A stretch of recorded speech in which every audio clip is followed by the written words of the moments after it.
others too, because it's only by you get a good feeling if you help other people. So happiness is let it come to you. Don't run after it. And if if I look back, people ask me if I've had a happy life, and I would say I don't use the word happiness. The word contentment, I think, is better. That I've done what I wanted to do in the way I wanted to do it, and been very fortunate too in that I've been able to make a living from something that I enjoy very much, which is writing stories, essays, poems, books. But this is something that gave me pleasure, and over the years it has also helped me to make a living, with the result that I have not had to um, go and do an office job from 9 to 5, or take up some sort of occupation which would have made me unhappy. So find out what you're good at, concentrate on that, and work towards it. Because without a certain amount of hard work, you can't achieve what you want to do in life. So, with me, there are many people here who are writing, who are in the process of writing, and at some point of time they are stuck in their writing. No block, story plot comes to their mind. So, in this process of writing, in this era, so how would you suggest us to write about anything, or to become a good writer, being a successful author, being a successful writer? Well, it can take a long time. Success doesn't come overnight. Very rarely does it happen. But it's encouraging to see so many young people who are interested in writing. Um, Grown-ups often say that today youngsters don't read much, or they're only interested in technology and in the games that technology brings. But I keep meeting young people who are interested in writing, because in a way, they're putting down their thoughts, their feelings, observations. They, they're good in language, and there is a lot of satisfaction coming from, say, writing and having a book published. And I'll always encourage you to do that. But I also would like to say that don't just dash off a book or a story. Um, Respect the language you write in, whether it's English or Hindi or Marathi, whatever it is. Be good at, be good in your language, in your grammar, in your composition. Use words beautifully. Put sentences together so that they make a good story, so that they mean something. So it's not just a matter of putting words down on paper, but putting them down in a particular way. So take trouble over your writing, and read as much as you can, because the more you read, the better you'll write. I was a bookworm, and before I started writing, I'd read hundreds of books, mostly fiction in those days, but plays and biography too. So the more you read, in fact, the more you'll want to read, because once you're a bookworm, always a bookworm. And it's reading that leads to writing. The more you read, the better you write, and the more you write, the even more better you will be at it. So before we open the forum now for audience to question, suggest three things which every child should do in his life. If, I mean, the number you can decide. Three things that every It could be 5, 10, 20, any point you say want to say. three Things things. which children, every child should do, and parents and teachers make sure that they are not deprived of it. I don't know such three things that one should do in your life. Well, the first thing I did, I can recall, was I stole my sister's chocolates and um, and upset her very much. But I wouldn't advise you to do that, especially if your sister happens to be bigger than you and she'll give you a clout over the head. What else did I do? Very naughty. I was very mischievous. I tore my grandmother's curtains, and she gave me a needle and thread and made me stitch them up again. And then in revenge, I went and cut all her sweet peas in the garden. So actually, I was a very bad example. Um, I think things got better when I was put in boarding school, and I had that introduction to literature.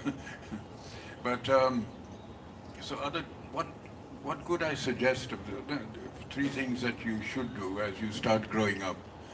Um, Or it could be 3 habits of Ruskin Bond which made him Ruskin Bond.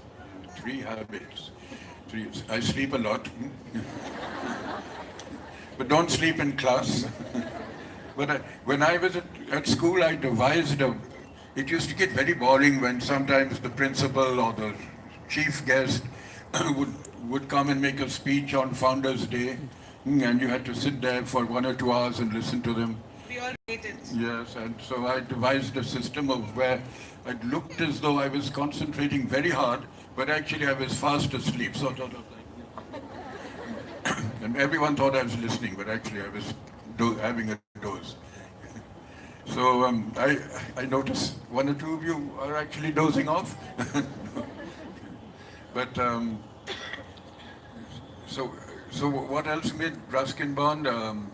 The tuck shop. We had a good tuck shop in school, where we used to get samosas and jalebis and even chaat. And I believe that chaat in Indore is very good. So before I leave, I'm going to try some.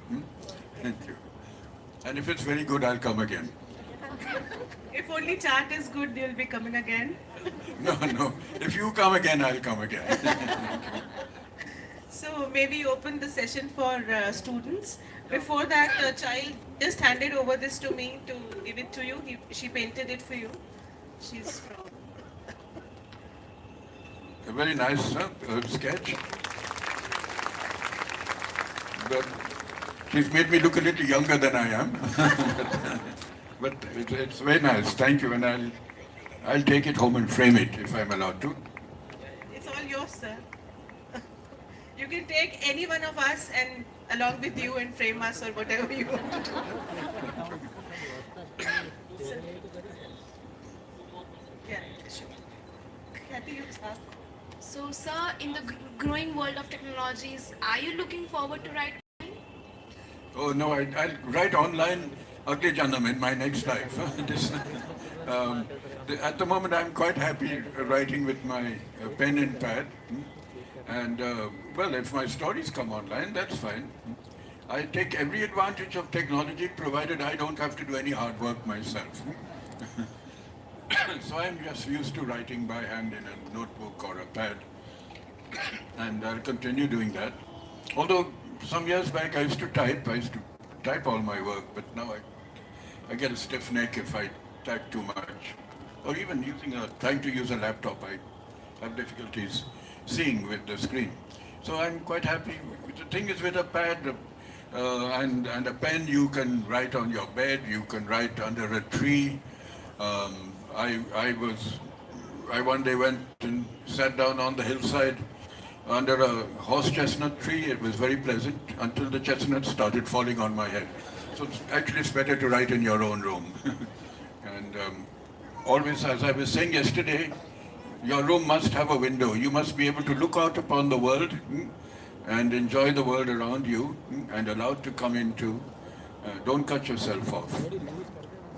Since this is the last question, sir, and we have a couple of parents also sitting over here, and there's a concept called quality time with children these days. So what, according to you, is quality time, or is there a concept that should exist as a quality time? If you could comment upon that. Actually, that's the first time I'm hearing the expression quality time, so you'll have to tell me more about it. It's about quality time is, these days parents are busy, both mother and father are working. Children have a lot of work to do. Children are missing on various emotions, as I mentioned, happiness. And they are not giving time. So children are lagging behind their values, their own families, social culture. So this is the concept that is emerging, which says children and parents should spend time together, and they have named it as the quality. Yes, that's true. In fact, probably the best 2 years of my life were those when I was 10 years old and I spent with my father, just my father and I. He was in the Air Force during World War II.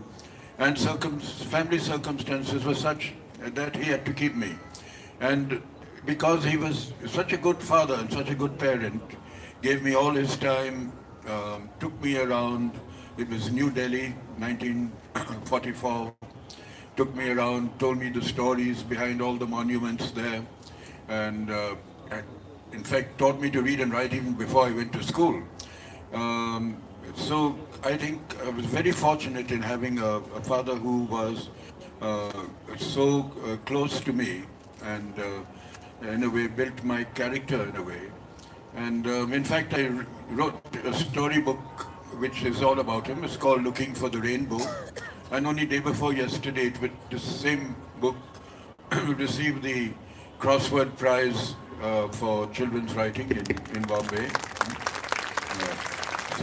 And I was very pleased with that because it was my favorite book. It was about my father. And I lost him 2 years later. He died when I was just 11 years old. But he inculcated so much in me, a love of books, of music, of films, and of history too, that I'm still very, I haven't in a way, all these years, I haven't forgotten anything of that period. So I think it's vital that parents and children share lives together. Very important. So आपसे हम सवाल ले रहे हैं, अपने हाथ